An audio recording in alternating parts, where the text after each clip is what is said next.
British साम्राज्यवाद का पतन और द्वितीय विश्व युद्ध में हिटलर की पराजय 20वीं शताब्दी की महत्वपूर्ण घटनाओं में से एक थी।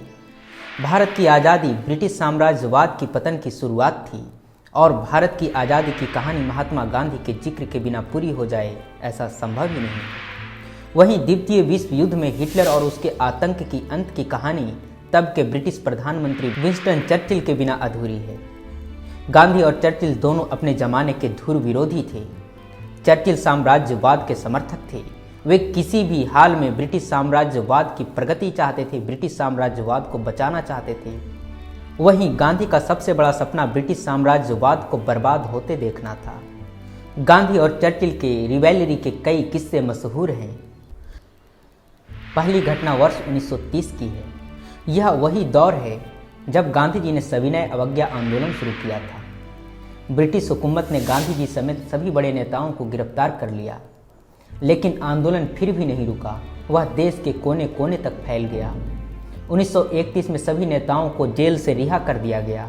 सरकार आंदोलन समाप्त करना चाहती थी। वह रास्ते तलाश रही थी ताकि आंदोलन को खत्म किया जा सके।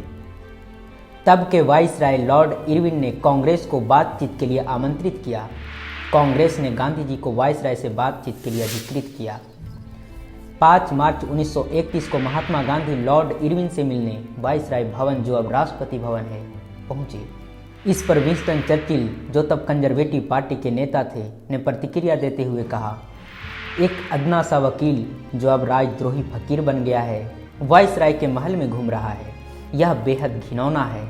यह कितना खतरनाक है कि ब्रिटिश गवर्नमेंट के खिलाफ सविनय अवज्ञा चलाने के बावजूद सम्राट के प्रतिनिधि के बराबर में बैठकर समझौते की बातचीत कर रहा है। खैर, गांधी इरविन समझौता हुआ।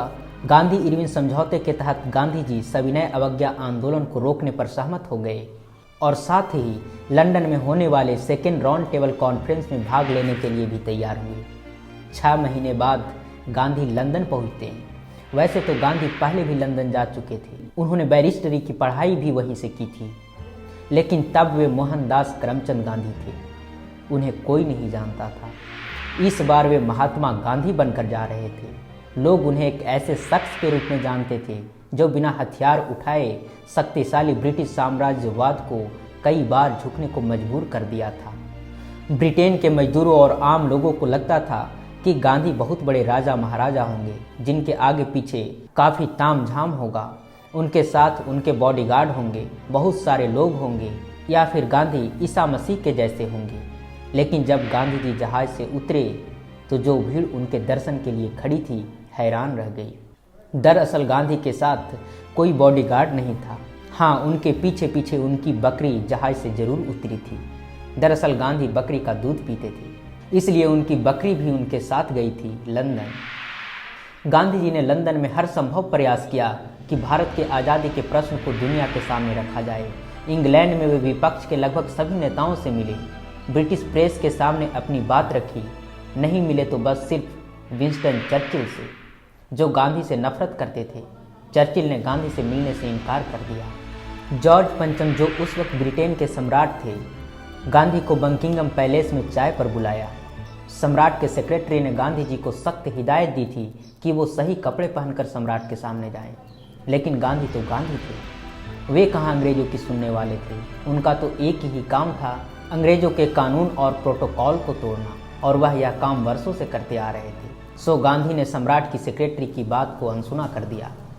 वे वैसे ही अपनी धोती में फकीर के वेश में सम्राट से मिलने बकिंघम पैलेस पहुँच गए। उस मुलाकात में जॉर्ज पंचम ने गांधी पर कई आरोप लगाए।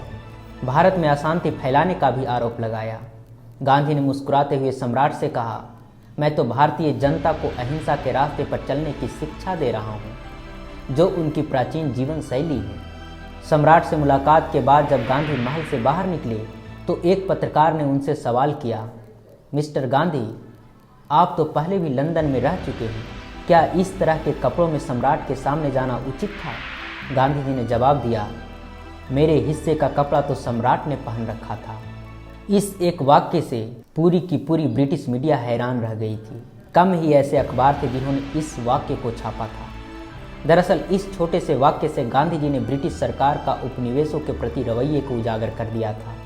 उन्होंने अप्रत्यक्ष रूप से कह दिया था कि ब्रिटेन के सम्राट के तन पर जो कपड़ा है या राजमहल की जो रौनक है वह भारत से लूट कर लाई गई धन संपत्तियों से है। अतः मेरे तन पर कम कपड़ों के लिए ब्रिटेन जिम्मेदार है। लंदन में गोलमेज सम्मेलन में कोई बात नहीं बनी। ब्रिटिश सरकार गांधी जी को संतुष्ट नहीं कर पाई। गांधी जी वापस लौट आए। बम्बई में हजारों लोगों की भीड़ उनके स्वागत के लिए खड़ी थी। भारत पहुंचकर गांधी जी ने कहा, मैं लंदन से खाली हाथ वापस आया हूं। हम भारतीयों को फिर से सविनय अवज्ञा का रास्ता अख्तियार करना होगा। इसके बाद गांधी जी को एक बार फिर से जेल में डाल दिया गया। इस बार उन्हें यरवदा जेल में डाला गया था। लंदन में चर्चिल ने कहा, गांधी और हर उस चीज को खत्म कर देना होगा जिसके लिए गांधी लड़ रहे हैं। चर्चिल 1940 में ब्रिटेन के प्रधानमंत्री बने। इधर गांधी एक और बड़े आंदोलन की तरफ बढ़ रहे थे। द्वितीय विश्व युद्ध शुरू हो चुका था। ब्रिटेन को भारत के सहयोग की आवश्यकता थी। भारत के राष्ट्रवादी नेताओं ने साफ साफ कह दिया था कि भारत तभी सहयोग करेगा जब ब्रिटेन उसे आज़ादी देने का वादा करे। विंस्टन चर्चिल ने कहा, सम्राट ने मुझे प्रधानमंत्री इसलिए नहीं बनाया है कि मैं भारत में ब्रिटिश साम्राज्य को भंग कर दूं। सेकेंड वर्ल्ड वार में जिस तरीके से हिटलर यूरोप में आगे बढ़ रहा था, वैसे ही एशिया में जापान। इस दौरान भारत पर ब्रिटेन का शासन था और वह जापान से हार रहा था। भारत पर जापान के आक्रमण का खतरा बढ़ता ही जा रहा था। ऐसे में भारत के सहयोग के बिना जापान को नियंत्रित करना लगभग असंभव ही था। अमेरिका, रूस और चीन जैसे मित्र राष्ट्र ब्रिटेन पर दबाव बना रहे थे कि वह जल्द से जल्द भारत का सहयोग प्राप्त करे। अब ब्रिटेन के पास कोई रास्ता नहीं था। भारतीय राष्ट्रवादी नेताओं से बात करना उसकी मजबूरी भी हो गई थी और यह बेहद जरूरी भी था। विंस्टन चर्चिल ने 1942 में अपने मंत्रिमंडल के एक सदस्य स्टैफर्ड क्रिप्स को अपने प्रतिनिधि के रूप में भारत भेजा। क्रिप्स मिशन ने भारत को डोमिनियन स्टेटस देने का प्रस्ताव रखा। भारतीय नेताओं ने उसे सिरे से खारिज कर दिया। महात्मा गांधी ने कहा, यह योजना उस पोस्ट डेटेड चेक की तरह है जिसका बैंक डूबने वाला है। महात्मा गांधी ने क्रिप्स से कहा, यदि आपके पास कोई और प्रस्ताव नहीं है तो आप अगले जहाज से अपने देश लौट जाइए।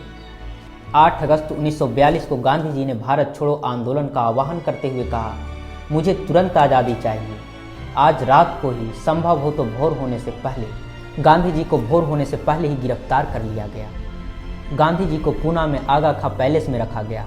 वहां उन्होंने 21 दिनों तक उपवास करने का फैसला किया। दरअसल गांधी जी एक खबर से काफ़ी दुखी थे। उसमें सरकार की तरफ से कहा गया था कि गांधी जी ब्रिटेन के दुश्मन देशों से मिले हुए हैं। एक खबर और थी जिसमें भारत में हिंसात्मक घटनाओं के लिए गांधी जी को जिम्मेदार ठहराया गया था।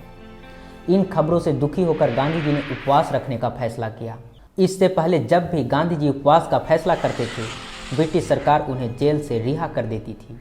इस बार ब्रिटिश प्रधानमंत्री चर्चिल दिल्ली खबर भिजवाई कि यदि गांधी भूख से मरना चाहते हैं तो उन्हें इसकी पूरी छूट है।